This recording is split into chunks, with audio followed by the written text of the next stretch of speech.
Hydra انہدام اور موسیٰ river front development انہدامی کارروائی دو علیحدہ اتھارٹیز ہے۔ عوام میں یہ غلط فہمی پائی جاتی ہے کہ موسیٰ ندی کے اطراف مکانات ہائیڈرا کی جانب سے توڑے جا رہے ہیں۔ موسیٰ ندی کی صفائی اور اس کو اصلی حالت میں لانے کے لیے حکومت نے موسیٰ ریور ڈیولپمنٹ پروجیکٹ شروع کیا ہے، جس کے ذریعے موسیٰ ندی کی صفائی کرتے ہوئے اس میں گوداوری ندی کا پانی منتقل کیا جائے گا۔ موسیٰ ندی کی صفائی کے لیے اس کے اطراف کے 50 تا 70 ہزار مکانات منہدم کرنے کا منصوبہ بنایا گیا ہے۔ موسیٰ ندی کے کنارے واقع مکانات کو منہدم کرنے کا عمل شروع ہو چکا ہے۔ چادر گھاٹ کے شنکر نگر میں موسیٰ ندی کے قریب واقع مکانات کو منہدم کیا جا رہا ہے۔ ان مکانات کے مالکان کو حکومت کی جانب سے ڈبل بیڈ روم مکانات فراہم کیے گئے ہیں۔ شنکر نگر کے مکینوں نے رضاکارانہ طور پر اپنے مکانات کو حکومت کے حوالے کر دیے تھے۔ حیدرآباد کمشنریٹ حدود میں مذہبی جلوسوں کے دوران D J sound system, D J sound mixers, sound amplifiers اور دیگر ہائی ساؤنڈ جنریٹنگ آلات کا استعمال پر پابندی عائد کی گئی ہے۔ ساتھ ہی مذہبی جلوسوں میں پٹاخوں کے جلانے پر بھی امتناع عائد کر دیا گیا ہے۔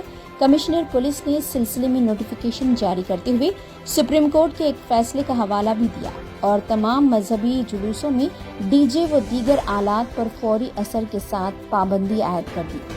واضح رہے کہ حال ہی میں حیدرآباد سٹی پولیس کمشنر سی وی آنند نے مذہبی جلوسوں میں ڈی جے سسٹم کو ممنوع قرار دینے کے لیے عوامی رائے حاصل کرنے کی ضرورت پر زور دیا تھا اور اس سلسلے میں سیاسی جماعتوں کے قائدین، مذہبی قائدین اور مختلف محکموں کے اعلیٰ عہدیداروں کے ساتھ ایک مشاورتی اجلاس بھی طلب کرتے ہوئے ان کی تجاویز بھی حاصل کی تھی۔ شرکا نے اس بات پر رضامندی ظاہر کی تھی کہ ڈی جے کی وجہ سے جہاں بزرگوں اور مریضوں کو مشکلات کا سامنا کرنا پڑ رہا ہے، وہیں طلبہ کو مسابقتی اور پیشہ ورانہ نصاب کے امتحانات کی تیاری میں خلل پڑ رہا ہے۔ اس اجلاس کے بعد ایک رپورٹ تیار کرتے ہوئے کمشنر پولیس نے حکومت کو روانہ کی تھی اور حکومت کی منظوری حاصل ہونے کے بعد انہوں نے فوری طور پر آرڈرز جاری کیے۔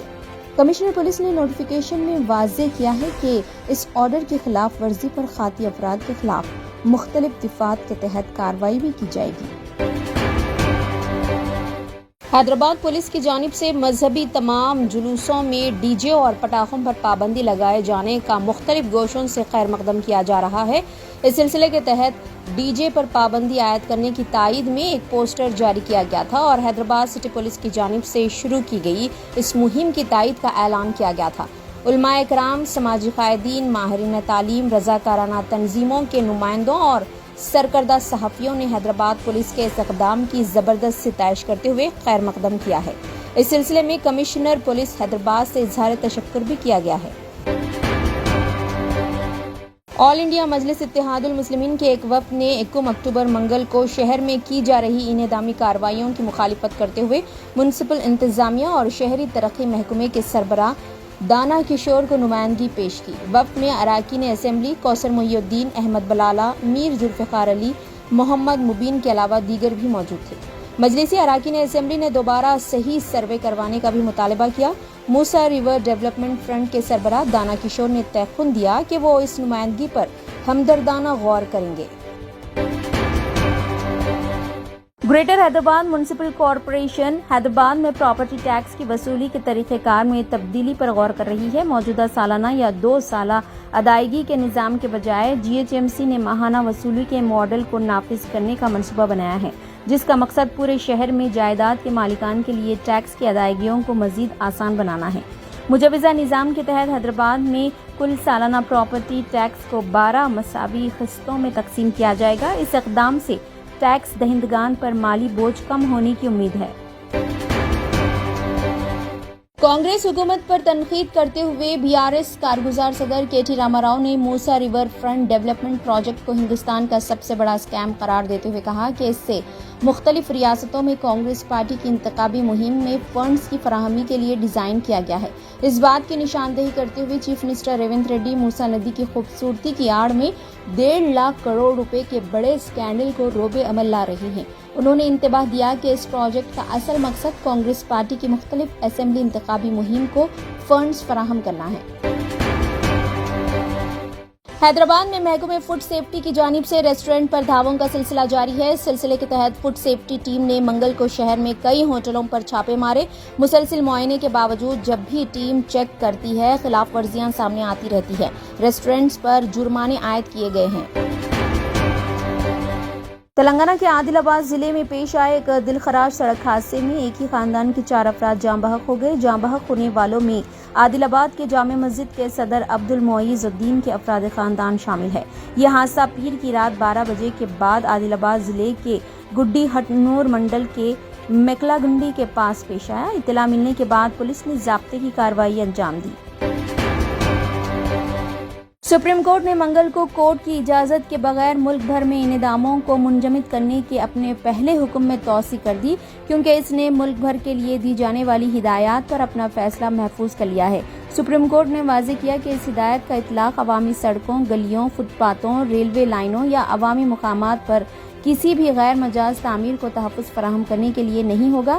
واضح رہے کہ ملک بھر میں جاری غیر قانونی بلڈوزر راج پر روک لگانے کے سلسلے میں جمعیت العلماء کے علاوہ دیگر فریقین نے سپریم کورٹ میں درخواستیں داخل کی تھی۔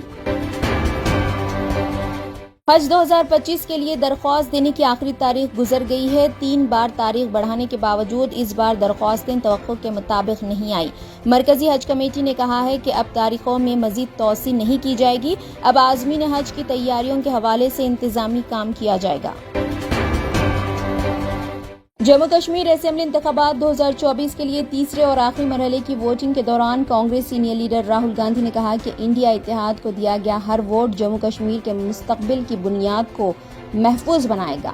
انہوں نے کہا کہ یاد رکھیں کہ یہ انتخاب جموں کشمیر کے لوگوں کی عزت نفس اور حقوق کے بارے میں ہے۔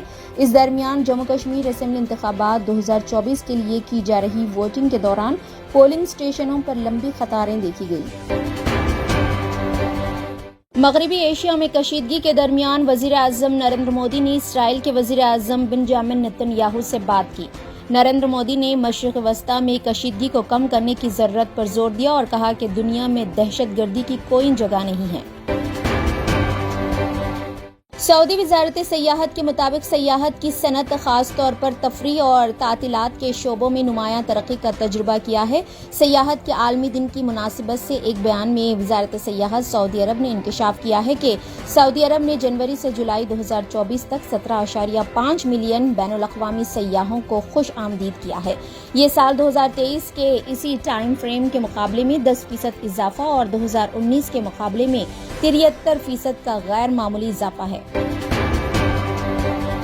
اسرائیل نے حزب اللہ کے خلاف اپنا زمینی حملہ شروع کر دیا ہے۔ اسرائیلی فوج نے ٹینکوں کے ساتھ پیر کی رات کو سرحد پار کرتے ہوئے جنوبی لبنان کے متعدد علاقوں میں حملے کیے۔